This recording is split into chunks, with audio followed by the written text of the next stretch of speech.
ഒരു സൈക്കോ ആണ്. സൈക്കോ അത് ആര് കാണുന്നു എന്നനുസരിച്ചിരിക്കും. മോൻ കണ്ടാൽ ചിലപ്പോൾ സൈക്കോ ആയിട്ട് തോന്നിയേക്കാം.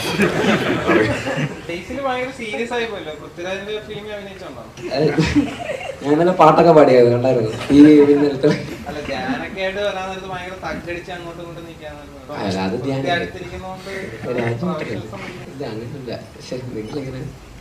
അത് അമിതഭാരം തരല്ലേ.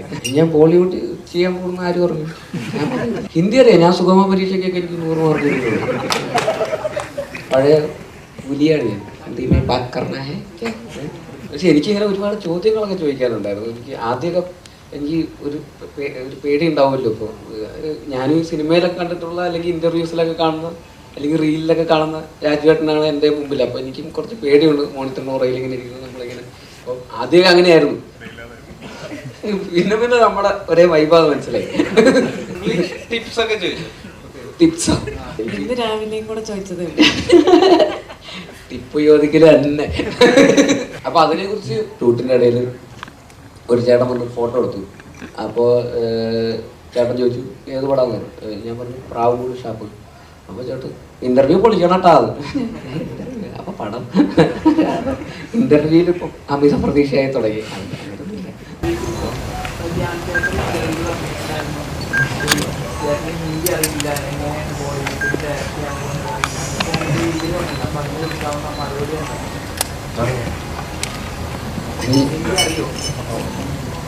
ഞാൻ ബോളിവുഡ് ചെയ്യാൻ പോകുന്ന ആര് പറഞ്ഞു?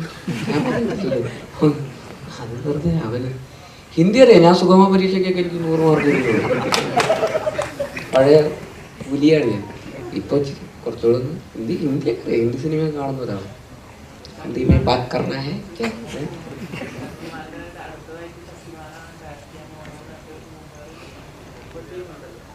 എനിക്കറിഞ്ഞൂടാ. ഞാൻ പണ്ട് കണ്ടിട്ടുണ്ട് ശക്തിമാൻ. ഇല്ല എനിക്കറിയില്ല. പറഞ്ഞാൽ ഈ ഫാമിലി സ്റ്റാർ എന്നുള്ളൊരു പട്ടം ഇത് വെയിറ്റ് ആയിട്ട് തോന്നുന്നുണ്ടോ? ആവുന്നുണ്ട്. അതെ അങ്ങനൊന്നുമില്ല. അപ്പോൾ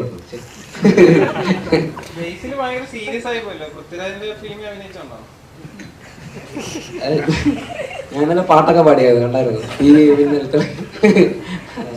അങ്ങനെയൊന്നുമില്ല. ഇവർക്ക് ഇങ്ങനെ എല്ലാവരും ഇങ്ങനെ സീരിയസ് ആയിട്ടിരിക്കുന്നതുകൊണ്ട് പിന്നെ ഉറക്കം കിട്ടിയില്ല. ഇന്നലെ അതിൻ്റെ ഒരു പ്രശ്നമുണ്ട്. നന്നായിട്ട് ഉറങ്ങിയിട്ടൊക്കെ വന്ന് ഭയങ്കര കോമഡിയാണ്.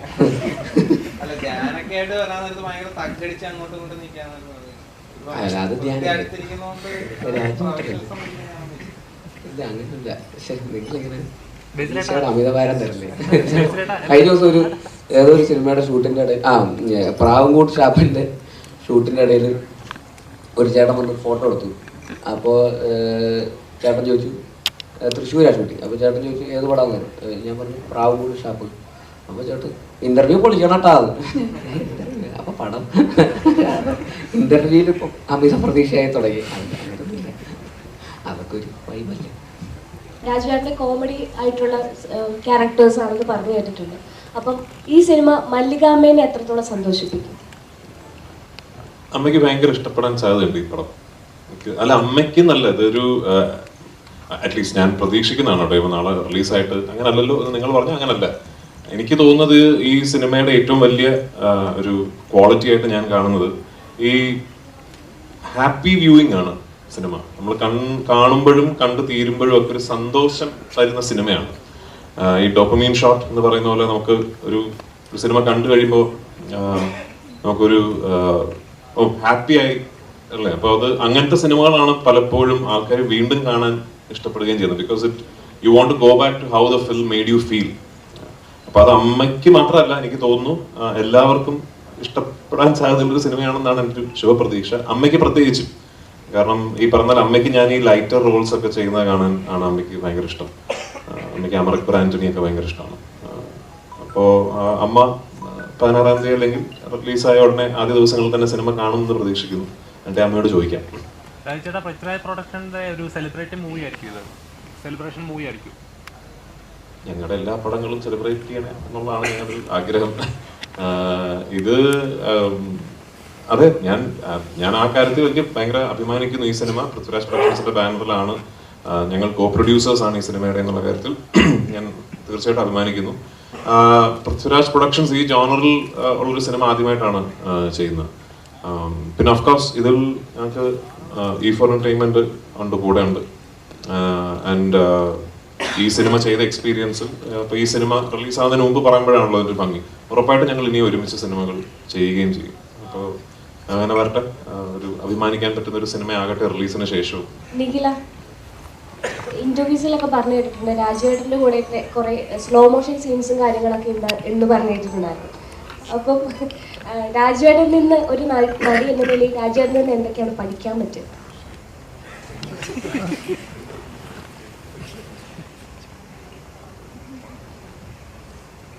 അങ്ങനെ പ്രത്യേകിച്ചൊന്നും പഠിച്ചിട്ടൊന്നുമില്ല.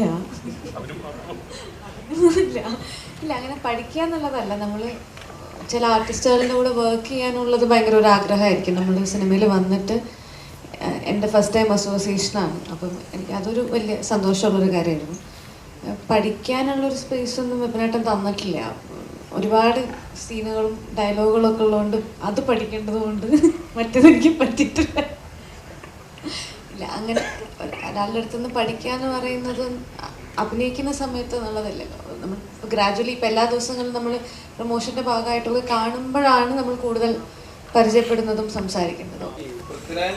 ബേസിക്കലി ഒരുമിച്ച് അഭിനയിക്കാൻ നേരത്ത് ഒരുപാട് നേരം കൂടെ കിട്ടില്ല ബേസിക്കലി. അപ്പോൾ ഒരു കഥ പറയാനൊക്കെ ട്രൈ ചെയ്തു, അല്ലെങ്കിൽ മാനറിസം, പൃഥ്വിരാജിന്റെ മാനറിസങ്ങളൊക്കെ പഠിച്ചു. മാനറിസം ഇല്ല, അങ്ങനെ കഥ ഇല്ല. പക്ഷെ എനിക്കിങ്ങനെ ഒരുപാട് ചോദ്യങ്ങളൊക്കെ ചോദിക്കാനുണ്ടായിരുന്നു. എനിക്ക് ആദ്യമൊക്കെ എനിക്ക് നമുക്ക് ഒരു പേടി ഉണ്ടാവുമല്ലോ ഇപ്പോൾ അല്ലേ. ഞാനും അങ്ങനെ അധികം മുമ്പ് ഞാൻ സംസാരിച്ചിട്ടൊന്നുമില്ല, എല്ലാവരെയും പോലെ തന്നെയാണ്. ഈ വിമാനത്തിന്റെ സംഗതി എല്ലാവരും പറയുന്നുണ്ടല്ലോ, സെൽഫി എടുക്കാൻ പോയതാണ്. ആ, ഞാൻ ഒരു ഫോട്ടോ എടുക്കാൻ വേണ്ടി പോയതാ. അപ്പൊ അന്ന് ഒരു പ്രാവശ്യം, ഈ സിനിമയ്ക്ക് മുമ്പ് ഒറ്റ പ്രാവശ്യം ഞാൻ രാജുവേട്ടനെ കണ്ടിട്ടുള്ളത് വിമാനം എന്ന് പറയുന്ന സിനിമയുടെ സെറ്റിൽ ഞാൻ അതുവഴി ഒരു ഫോട്ടോ എടുത്തിട്ടുണ്ട്. അല്ലാതെ നമ്മൾ സിനിമയിലൊക്കെ ഇവിടെ പറയേണ്ട കാര്യം. അപ്പോൾ അങ്ങനെ അപ്പോൾ ഞാൻ ഭയങ്കര ഫാനാണ്. അപ്പോൾ അത് കാരണം ഇതിൻ്റെ സെറ്റിൽ വന്നപ്പോൾ ഞാൻ ഈ സിനിമയിലൊക്കെ കണ്ടിട്ടുള്ള അല്ലെങ്കിൽ ഇൻ്റർവ്യൂസിലൊക്കെ കാണുന്ന അല്ലെങ്കിൽ റീലിലൊക്കെ കാണുന്ന രാജുവേട്ടനാണ് എൻ്റെ മുമ്പിൽ. അപ്പോൾ എനിക്കും കുറച്ച് പേടിയുണ്ട്. മോണിറ്ററിന് പുറകിൽ ഇങ്ങനെ ഇരിക്കുന്നത് നമ്മളിങ്ങനെ, നമ്മളൊക്കെ കൂടെ ഇങ്ങനെ ഗ്യാങ് ആണല്ലോ, നീ ചോദിക്കും, നീ പറ, അങ്ങനെയൊക്കെയാണ്, നീ ചോദിക്കും, അങ്ങനെയൊക്കെയാണ്. അപ്പം ആദ്യമൊക്കെ അങ്ങനെയായിരുന്നു. പിന്നെ പിന്നെ പിന്നെ പിന്നെ നമ്മുടെ ഒരേ വൈബാന്ന് മനസ്സിലായി. പിന്നെ ഭയങ്കര കോമഡിയായിരുന്നു, തമാശയൊക്കെ പറയും. അങ്ങനെ ടിപ്സോ അല്ല, ഞാനിങ്ങനെ ചോദിക്കും. അല്ല, ഞാൻ നേരത്തെ പറഞ്ഞില്ലേ ഇന്ന് രാവിലെയും കൂടെ ചോദിച്ചത് ടിപ്പ് ചോദിക്കല് തന്നെ, ഫുൾ ടൈം ടിപ്സ്. അപ്പോൾ അല്ല, എനിക്കിതൊക്കെ എങ്ങനെയാണ് ഇതെല്ലാം കൂടെ മാനേജ് ചെയ്ത് കൊണ്ടുപോകുന്നത്, എങ്ങനെയാണ് ഇതിൻ്റെ ഒരു സിനിമ എന്ന് മാത്രം ആലോചിച്ചുകൊണ്ട് ജീവിക്കുന്ന ഒരാളാണല്ലോ, ഫുൾ ടൈം സിനിമ. ഒരുപാട് ഇൻ്റർവ്യൂസിലൊക്കെ സംസാരിക്കുന്നതും അദ്ദേഹത്തിൻ്റെ ഒരു വിഷൻ, ഒരു മലയാള സിനിമയെ റെപ്രസെൻ്റ് ചെയ്യുന്നു, ഒരു ബ്രാൻഡ് അംബാസഡർ എന്നൊക്കെ രീതിയിൽ പുറത്തേക്ക് അതിനൊക്കെ. അപ്പോൾ ഇതൊക്കെ അങ്ങനത്തെ ആസ്പിറേഷൻസ് ഉള്ള ഒരാൾ. അപ്പോൾ ഇതൊക്കെ എനിക്ക് ഭയങ്കര, ഞാനും അങ്ങനെ കുറച്ച് അംബീഷൻ ഒക്കെ ഉള്ള ഒരാളാണ്. അപ്പോൾ എനിക്കും ഈ പറയുന്ന ഭയങ്കര റിലേറ്റബിൾ ആണ് അങ്ങനത്തെ കുറേ കാര്യങ്ങളൊക്കെ. അപ്പോൾ എനിക്കും ആഗ്രഹമുണ്ട് ഇതൊക്കെ എങ്ങനെയാണ്, ഇതൊക്കെ കൂടെ മാനേജ് ചെയ്ത് എങ്ങനെയാണ് കൊണ്ടുപോകുന്നത്, കണ്ടിന്യൂസ്ലി ഇങ്ങനെ കൺസിസ്റ്റൻ്റ് ആയിട്ട് ഇതെല്ലാം മാനേജ് ചെയ്യും. പിന്നെ അവിടെ എങ്ങനെയാണ്, അവിടുത്തെ വർക്കിംഗ് എങ്ങനെയാണ്, ഇവിടെ എങ്ങനെയാണ്, ഇവിടുത്തെ സ്റ്റൈൽ എങ്ങനെയാണ്, ഇങ്ങനെയൊക്കെ ആയിട്ട്. പിന്നെ പഴയ കഥകൾ, ഒരുപാട് സിനിമകളിലെ കഥകളും തമാശകളൊക്കെ അങ്ങനെയൊക്കെ. ഇപ്പോൾ ചെറിയ പ്രായത്തിൽ സിനിമയിൽ അഭിനയിക്കാൻ തുടങ്ങിയ ഒരാളെന്നുള്ള രീതിയിൽ ഇത്രയും വർഷത്തെ എക്സ്പീരിയൻസ് ഉണ്ടല്ലോ. അപ്പോൾ ഫിലിമിൽ ഷൂട്ട് ചെയ്യുന്നു, ഡിജിറ്റലിലേക്ക് വന്നപ്പോൾ അത് ഷൂട്ട് ചെയ്യുന്നു, പല പല ആർട്ടിസ്റ്റുകളുടെ കൂടെയും പല ഡയറക്ടേഴ്സിൻ്റെ കൂടെയൊക്കെ ഒരുപാട് സിനിമകൾ വർക്ക് ചെയ്തവരുണ്ട്. തെലുങ്കിൽ ചെയ്യുന്നു, ഹിന്ദിയിൽ ചെയ്യുന്നു, അങ്ങനെ പല ഭാഷകളിൽ ചെയ്യുന്നു. അപ്പോൾ എല്ലാത്തിനെ കുറിച്ച് നമുക്ക് കുറേ കാര്യങ്ങൾ, കഥകളൊക്കെ ചോദിക്കാനുണ്ട്. അവരൊക്കെ എങ്ങനെയാണ് ഇതിൻ്റെ പരിപാടി, ഇവരെങ്ങനെയാണ് പ്രശാന്തിൻ്റെ ഇങ്ങനെയൊക്കെ നമുക്ക്. അപ്പോൾ അങ്ങനെ ഒരുപാട് ചോദിക്കാനുണ്ട് ആക്ച്വലി. അപ്പോൾ അങ്ങനെ ഞങ്ങൾ ഇടയ്ക്കിടയ്ക്ക് ഇങ്ങനെ ഞാൻ ടിപ്സ് ചോദിക്കാറുണ്ട്. എനിക്കിപ്പം ബേസിൽ ഒരുപാട് വർക്ക് ചെയ്ത് ഇങ്ങനെ ടയർഡൊക്കെ ആയില്ലെങ്കിൽ ഒരുപാട് കാര്യങ്ങളൊക്കെ ഏറ്റെടുത്ത് ചെയ്യാൻ നേരത്ത് വിനീത് ശ്രീനിവാസൻ ഇടയ്ക്ക് വിളിച്ചിട്ട് ചോദിക്കും, എടാ നീ ഓക്കെ അല്ലേ എന്നിങ്ങനെ ചോദിക്കുമെന്ന് പറഞ്ഞിട്ടുണ്ട്. അതൊക്കെ നമ്മുടെ പൃഥ്വിക്ക് പറ്റിയ സംഗതിയാണ്. ഈ എല്ലാം കൂടെ ആ പരിപാടിയാണോ ഈ പറഞ്ഞത്? പറഞ്ഞു. വിനീതേട്ടൻ പറഞ്ഞത് അതായത് വിനീതേട്ടന് ഈ പറയുന്ന പോലെ ഞാൻ എന്താ കുറേ എല്ലാം കൂടെ ആയിട്ട് ഞാൻ ഭ്രാന്തായിട്ടിരിക്കുമ്പോൾ ഒരു വിനീതേട്ടൻ എൻ്റെ അടുത്ത് വിളിച്ചിട്ട് ഒരു ദിവസം എടാ നീ ഓക്കെ ആണോ, എല്ലാവരും എന്തെങ്കിലും ഡേറ്റ് മറ്റേത് അതപ്പോൾ ഇപ്പോൾ എങ്ങനെയൊക്കെയാണല്ലോ ചോദിക്കുക. അപ്പോൾ ഒരാൾ പെട്ടെന്ന് ഓക്കെ അല്ലേ എന്ന് ചോദിച്ചപ്പോൾ എനിക്ക് അങ്ങനെയൊക്കെ ആൾക്കാർ അത് ഭയങ്കര ഇതായിരുന്നു. അപ്പോൾ അതിനെക്കുറിച്ച് വിനീതേട്ടൻ ഒരു ഇന്റർവ്യൂവിൽ പറഞ്ഞു. അപ്പോൾ അതിൽ വിനീതേട്ടൻ സംസാരിച്ചു എല്ലാവർക്കും പൃഥ്വിരാജ് ആവാൻ പറ്റൂല്ലോ, അതുകൊണ്ട് ഞാൻ അവൻ്റെ അടുത്ത് ഓക്കെ ആണോ എന്ന് ഞാൻ ചോദിച്ചു എന്ന് അങ്ങനെ പറഞ്ഞായിരുന്നു. അപ്പോൾ അതൊക്കെ തന്നെയാണ് എനിക്കും അറിയുന്നത് എങ്ങനെയാണ് അങ്ങനെ ആവുന്നത്. രാജേട്ടാ എത്രത്തോളം എക്സൈറ്റഡ് ആണ്, കുറെ കാലത്തിന് ശേഷമാണല്ലോ ഈ ഹ്യൂമർ ട്രാക്കിലേക്ക് തിരിച്ചു വരുന്നത്. ഹ്യൂമർ എന്നുള്ളതിനേക്കാൾ ഒരു നല്ല തിരക്കഥ ഒരു നല്ല രീതിയിൽ ചിത്രീകരിക്കപ്പെട്ട ഒരു സിനിമയുടെ ഭാഗമാകുക എന്ന് പറയുന്നത് തന്നെയാണ് എക്സൈറ്റ്മെന്റ്. അതിപ്പോൾ ഹ്യൂമർ എന്നുള്ളതിനേക്കാൾ ഏത് സിനിമയും നമ്മൾ മനസ്സിൽ കണ്ട പോലെയോ അല്ലെങ്കിൽ അതിനേക്കാൾ ഭംഗിയായിട്ടോ ആ സിനിമ അതിൻ്റെ ഒരു ഫൈനൽ പ്രോഡക്റ്റിലേക്ക് എത്തുന്നു എന്ന് പറയുമ്പോൾ ഒരു നടനായിട്ടും നിർമ്മാതാവായിട്ടും വലിയ സന്തോഷം തരുന്ന എക്സൈറ്റ്മെന്റ് തരുന്ന കാര്യം തന്നെയാണ്. പിന്നെ ഓഫ് കോഴ്സ് എല്ലാ സിനിമകൾക്കും ഒരു യാത്രയുണ്ടല്ലോ. അപ്പോൾ ഈ സിനിമയുടെ യാത്ര ആലോചിക്കുമ്പോൾ എനിക്ക് തോന്നുന്നു എല്ലാം നല്ലതിനായിരിക്കാം. കാരണം ദീപു ഈ തിരക്കഥ എന്നോട് വന്ന് പറഞ്ഞപ്പോൾ എനിക്കറിയില്ല, വിപിനെന്ന് ആദ്യത്തെ പുത്തുകോ ചെയ്തിരുന്നു ആ സമയത്ത്. ഒരു സിനിമയൊക്കെ ചെയ്ത് നിൽക്കുന്ന ഒരു സംവിധായകനാണ്. പിന്നെ ജയ ജയ ജയ ഹേ റിലീസ് ആവുന്നു, വിപിന്റെ ഫിലിം മേക്കിങ്ങിന് ഒരു ഭയങ്കര ഒരു ഫാൻ ഫോളോയിങ് ഉണ്ടാകുന്നു. അങ്ങനെ ദീപു പറഞ്ഞ് എനിക്ക് ഇഷ്ടപ്പെട്ട ഒരു തിരക്കഥ വിപിന്റെ അടുത്ത് എത്തുന്നു. ആ കാലയളവ് കൊണ്ട് ബേസിൽ ഒരു വളരെ പോപ്പുലർ സ്റ്റാർ ആകുന്നു, ഫാമിലി സ്റ്റാർ ആകുന്നു. അങ്ങനെ എല്ലാം കൊണ്ടും എനിക്ക് തോന്നി ഓരോ സിനിമകൾക്കും ഒരു നിമിത്തം ഉണ്ടാവും. അപ്പൊ ആ യാത്രയുടെ പര്യവസാനം ഇന്ന് ഈ ഫോമിൽ ഈ സിനിമ എത്തി നിൽക്കുമ്പോൾ ഒരുപാട് സന്തോഷം, എക്സൈറ്റ്മെന്റ്. പിന്നെ ഈ ഞാൻ നേരത്തെ പറഞ്ഞല്ലോ, കുറെ നാളുകളായി അറ്റ്ലീസ്റ്റ് ഞാൻ ഇങ്ങനൊരു സിനിമയിൽ അഭിനയിച്ചിട്ടും സത്യത്തിൽ ഇങ്ങനൊരു സിനിമ കണ്ടിട്ടും ഈ കുറെ നടീനടന്മാരൊക്കെ ഉള്ള രണ്ട് കുടുംബങ്ങൾ, അവർക്കിടയിൽ നടക്കുന്ന കുറച്ച് തെറ്റിദ്ധാരണകൾ, എല്ലാ പ്രായപരിമിതിയിലുമുള്ള കഥാപാത്രങ്ങൾ, എല്ലാവർക്കും റിലേറ്റ് ചെയ്യാൻ പറ്റുന്ന ഇൻസിഡൻസ്, അങ്ങനെ കുറെ കൺഫ്യൂഷൻസ് കാര്യങ്ങൾ, അങ്ങനെ ചെന്ന് അവസാനിക്കുന്ന ഒരു വലിയ ക്ലൈമാക്സ്, എല്ലാ ആ സിനിമയിലെ എല്ലാ ക്യാരക്ടേഴ്സും എല്ലാ നടീനടന്മാരും ഒരുമിച്ച് പങ്കെടുക്കുന്ന ഒരു വലിയ ക്ലൈമാക്സ് സീക്വൻസ്. അപ്പൊ അത്തരം ഒരു സിനിമ ഞാൻ മിസ് ചെയ്യുന്നുണ്ട് മലയാളത്തിൽ. അപ്പൊ അത് പ്രേക്ഷകർ മിസ് ചെയ്യുന്നുണ്ടാവുന്ന ശുഭപ്രതീക്ഷയിലാണ് ഞങ്ങളുടെയൊക്കെ എക്സൈറ്റ്മെന്റ്. അപ്പൊ 16-ാം തീയതി പ്രേക്ഷകർ വിധി എഴുതട്ടെ. അയ്യപ്പൻ കോശി, ഡ്രൈവിംഗ് ലൈസൻസ്, മഹേഷിന്റെ പ്രതികാരം, അത്തരത്തിലൊരു ചിത്രമാണോ ഈ ഗുരുവായൂർ അമ്പലം? അല്ല, ഇത് ആ സിനിമകളുടെ ഒരു കോർ എലിമെന്റ് അല്ല ഈ സിനിമയുടെ ഇത്. പക്ഷെ ഈ സിനിമയിലും രണ്ട് ഫ്ലോഡ് ആയിട്ടുള്ള ആൾക്കാരാണ് ഇതിലെ രണ്ട് പ്രധാന പ്രൊട്ടാഗണിസ്റ്റുകൾ. ഇപ്പോ അയ്യപ്പനും കോശിയും എന്ന് പറഞ്ഞാൽ നമ്മൾ ഒറ്റ നോട്ടത്തിൽ കോശി കുര്യൻ വില്ലനും അയ്യപ്പൻ നായർ നായകനും എന്ന് തോന്നിയാലും സത്യത്തിൽ നമ്മൾ ഒന്ന് അനാലിറ്റിക്കലായിട്ട് ചിന്തിച്ചാൽ രണ്ടുപേരും കുഴപ്പം പിടിച്ച ആൾക്കാരാണ്. രണ്ടുപേരും ഫ്ലോഡ് ആയിട്ടുള്ള ഹ്യൂമൻസ് ആണ്. അപ്പൊ അവർക്കിടയിൽ സംഭവിക്കുന്ന കുഴപ്പങ്ങളാണല്ലോ. ആ സിമിലാരിറ്റി ഉണ്ട് ഇതില്.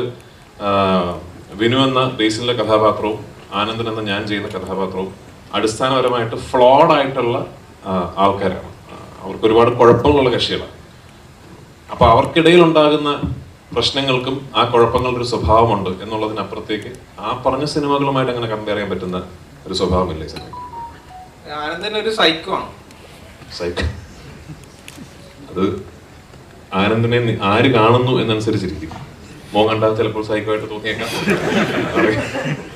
ഈ ക്യാരക്ടർ ചേഞ്ചിങ് എന്ന് പറഞ്ഞിരുന്നു, ആദ്യത്തെ ബേസിലിന്റെ ആണ് ചേട്ടൻ ചെയ്യുന്നത്. അപ്പൊ ഈ പടം കണ്ടു കഴിഞ്ഞപ്പോ ബേസിൽ എന്നെക്കാട്ടി കൂടുതൽ സ്കോർ ചെയ്തു, എനിക്കത് ചെയ്യാമായിരുന്നു എന്ന് തോന്നിയായിരുന്നു. രണ്ട് ക്യാരക്ടർ കൊണ്ട് ഒരാൾക്ക് ചെയ്യാൻ പറ്റില്ലല്ലോ. അല്ല, ബേസിൽ ആദ്യത്തെ ക്യാരക്ടർ ചേട്ടൻ ചെയ്യാൻ വെച്ചാണല്ലോ ബേസിൽ കൊടുത്തത്. ഈ അന്ന് എന്നോട് ഇപ്പൊ ഞാൻ ആദ്യമായിട്ട് ദീപു ഈ കഥ എന്നോട് പറഞ്ഞപ്പോൾ ബേസിലെ കഥാപാത്രം ഞാൻ ചെയ്ത കഥാപാത്രം മറ്റൊരു നടനുമാണ്. അപ്പൊ അതാരാന്ന് പറയുന്നില്ല. അപ്പൊ അന്ന് ഈ സിനിമ നമുക്ക് കുറച്ച് കഴിഞ്ഞിട്ട് ചെയ്യാം, ഇപ്പൊ ഉടനെ ചെയ്യേണ്ട, കുറച്ച് കഴിഞ്ഞിട്ട് ചെയ്യാമെന്ന് ഞാൻ പറഞ്ഞതിന്റെ പ്രധാന കാര്യം തന്നെ ആ കാസ്റ്റ് ഒന്ന് ഫ്രഷ് ആകണം, അല്ലെങ്കിൽ ഒരു റെപ്പറ്റീഷൻ ഫീൽ ചെയ്യും, കുറച്ച് ഫ്രഷ് ആയിട്ട് വേണം അത് ചെയ്യാൻ എന്നുള്ള ഇതിലാണ് ഞാൻ കുറച്ച് കഴിഞ്ഞിട്ട് ചെയ്യാമെന്ന് പറഞ്ഞത്. ഞാൻ വിപിന്റെ വേർഷൻ പറഞ്ഞപ്പോൾ എനിക്ക് ഏറ്റവും കൂടുതൽ ഒരു ഫസ്റ്റ് ഡ്രാഫ്റ്റിൽ നിന്നും എനിക്ക് ഏറ്റവും അട്രാക്റ്റീവ് ആയിട്ട് തോന്നിയത് ഈ കാസ്റ്റ് ചേഞ്ച് തന്നെയാണ്. കാരണം അങ്ങനെ ഞാൻ ആ കഥയെക്കുറിച്ച് ചിന്തിച്ചിരുന്നില്ല. ഞാൻ ആനന്ദനായിട്ടും മറ്റൊരാൾ വിനുവായിട്ടും, പ്രത്യേകിച്ച് ബേസിൽ വിനുവായിട്ടും ഞാൻ ചിന്തിച്ചിരുന്നില്ല. ആ ഐഡിയ വിപിന്റെയാണ്. അപ്പൊ ആക്ച്വലി എനിക്ക് തോന്നുന്നത് ഈ സിനിമയുടെ ഏറ്റവും നല്ല വേർഷനാണ് ആനന്ദൻ ഞാൻ ചെയ്യുന്നതും വിനു ബേസിൽ ചെയ്യുന്നു. അതുകൊണ്ട് തന്നെ ബേസിൽ അത് വളരെ മനോഹരമായിട്ട് ചെയ്തിട്ടുണ്ട് എന്നുള്ളത് കൊണ്ടും അത് കണ്ടപ്പോൾ ഞാനത് ചെയ്യണമായിരുന്നു എനിക്ക് തോന്നിയിട്ടേ ഇല്ല. ഞാൻ ആനന്ദൻ എന്ന കഥാപാത്രത്തിന് ഞാനൊരു ആപ്റ്റ് കാസ്റ്റ് ആണ് എന്ന് എനിക്ക് തന്നെ ഇപ്പോൾ സിനിമ കാണുമ്പോൾ തോന്നുകയാണ്.